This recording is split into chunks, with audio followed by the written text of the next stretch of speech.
विंध्य क्षेत्र को आज एक बड़ी सौगात मिली है। इंदौर से रीवा के लिए फ्लाइट सेवा की शुरुआत हो गई है। पहले ही दिन इंदौर एयरपोर्ट से बड़ी संख्या में यात्री रीवा के लिए रवाना हुए, जिसमें खास तौर पर चित्रकूट दर्शन के लिए जाने वाले श्रद्धालु शामिल रहे। यात्रियों में इस नई हवाई सेवा को लेकर जबरदस्त उत्साह देखने को मिला।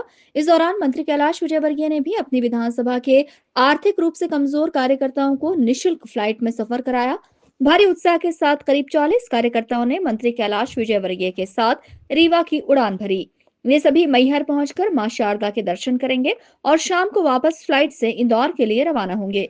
इस दौरान मीडिया से चर्चा करते हुए मंत्री कैलाश विजयवर्गीय ने कहा कि इंदौर रीवा फ्लाइट शुरू होने से दोनों शहरों के बीच कनेक्टिविटी मजबूत होगी और समय की भी बड़ी बचत होगी।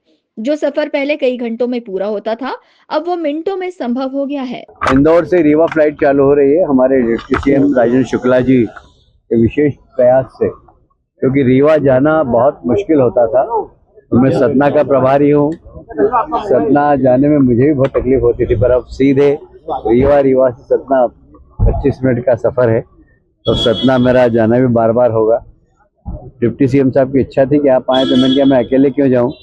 हमारी विधानसभा के आर्थिक रूप से कमजोर वर्ग के लोग जिन्होंने कभी हवाई जहाज में यात्रा नहीं की, ऐसे मैंने कहा 40 लोगों को, 40 टिकट ही बची थी, मैंने कहा 40 लोगों को हम हवाई जहाज की यात्रा भी करा देते हैं। वहाँ से मैहर वाली माता जी के दर्शन कर लेंगे, चित्रकूट के दर्शन कर लेंगे और कल इसी फ्लाइट से वापस ले आएंगे।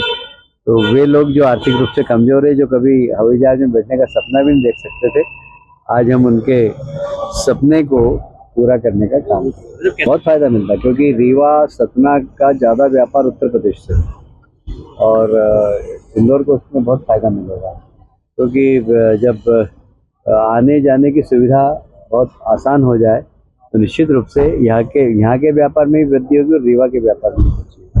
वहीं यात्रियों ने इंदौर रीवा के बीच शुरू हुई विमान सेवा को विंध्य और मालवा क्षेत्र के विकास के लिए अहम कदम बताया और उम्मीद जताई कि इससे पर्यटन, व्यापार और आवागमन को नई गति मिलेगी। Bureau report, INN news, Indore.